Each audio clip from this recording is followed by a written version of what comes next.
મોટા મોટા ડોક્ટરો,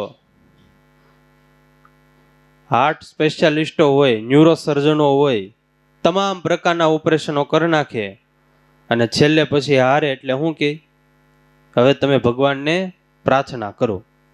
ત્યારે અંતે જીવને તો ભગવાન પાસે ભગવાનનો સહારો લેવો જ પડે. પુરુષાર્થ આપણે કરીએ છીએ જીવનમાં, પણ પુરુષાર્થની સાથે સાથે જો પહેલેથી જ પ્રાર્થનાને આપણે ભેળવી દઈએ તો આપણા રસ્તા, આપણો માર્ગ એ ખૂબ જ સરળ બની જાય. આમ તો થોડાક સમય પહેલા અમે સંતો પૂજ્ય સ્વામીને હું પધરામણી માટે ગયા હતા સુરતમાં. અત્યારે તો બધે દેશ વિદેશમાં બધાને સમાચાર મળી ગયા. એક જ શબ્દ, સુરતમાં મંદી બહુ. પણ હવે આ મંદીને 6 મહિનામાં વિદાય આપવાની છે. કેટલા મહિનામાં? 6 મહિનામાં. ઘણી જગ્યાએ પધરામણી કરવા માટે ગયા એટલે ઘણા બધા હરિભક્તો, મોટા ભાગે, કારણ કે હીરાની નગરી સુરત કહેવાય, ઘણા બધા હરિભક્તો સ્વામીને કહેતા કે તમે કંઈક ઠાકોરજીને પ્રાર્થના કરો કે હવે આ મંદી જાય, એક ઠાકોરજી ધંધા બિઝનેસ હવે પાછા વ્યવસ્થિત શરૂ કરે. ત્યારે ઘણા બધાને સ્વામી આશીર્વાદ પણ આપ્યા છે, નિયમ પણ આપ્યા.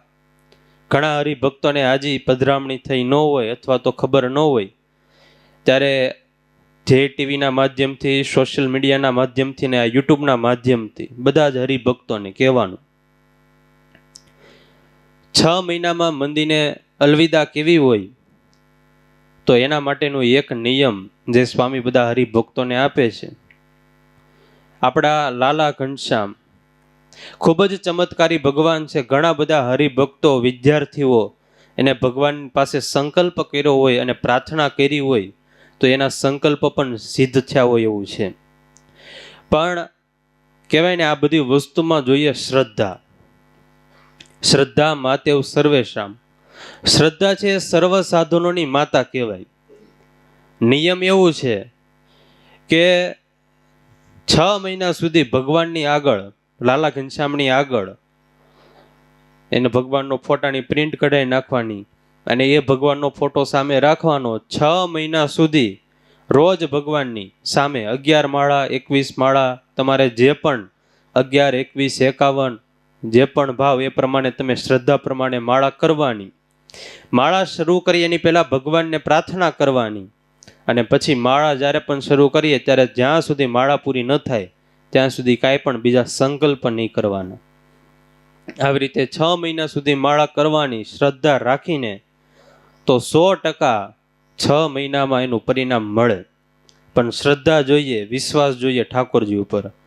કારણ કે આમાં તો એવું છે, જે જેટલી શ્રદ્ધા રાખે, જે વધુ શ્રદ્ધા રાખે એને એ પ્રમાણે ફળ મળે. ઓછી શ્રદ્ધા રાખે, મીડિયમ શ્રદ્ધા રાખે તો એ પ્રમાણે ફળ મળે.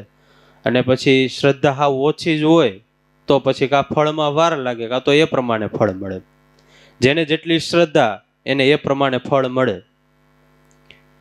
ઘણા જગ્યાએ પધરામણી કરવા જાય ત્યાં એને શારીરિક બીમારી હોય, મગજનું કેન્સર, મોઢાનું કેન્સર, તો એના માટે પણ આ ઉપાય છે. શારીરિક, આર્થિક કે માનસિક કોઈ પણ રોગ હોય, કોઈ પણ બીમારી હોય, કોઈ પણ પ્રશ્ન હોય, પણ ખાલી 6 મહિના સુધી ભગવાનની આગળ માળા ફેરવે તો એના તમામ પ્રશ્નનું સમાધાન એ ભગવાન કરી દે છે.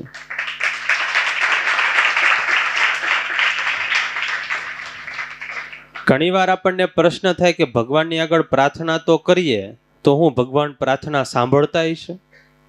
આમ તો એવું લખાણું, ચીટીકે પગ નુપુર બાજે, એટલે કે કીડીઓના પગમાં ઝાંઝર વાગે.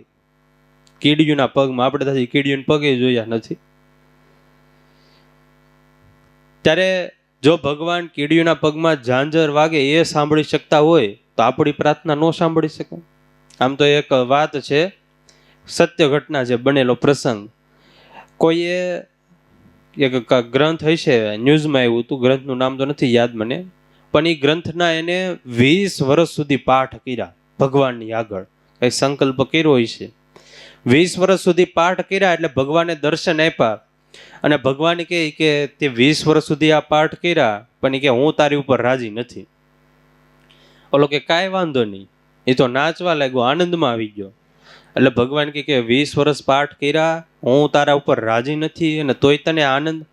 એ કે કાંઈ નહીં, બસ મારે એ જોતા 20 વર્ષ સુધી પાઠ કર્યા, તમે સાંભળ્યા કે નહીં? બસ એ ખબર પડી ગઈ, તમે સાંભળ્યા. ત્યારે ભગવાને આપણી નાની એવી પ્રાર્થના કરીએ તો પણ એ સાંભળતા હોય, પણ ભાવ જોઈએ, શ્રદ્ધા જોઈએ. શ્રદ્ધાથી, વિશ્વાસથી કરીએ તો 100% એનું ફળ મળે ને ભગવાન એ પ્રાર્થના આપણી સાંભળે.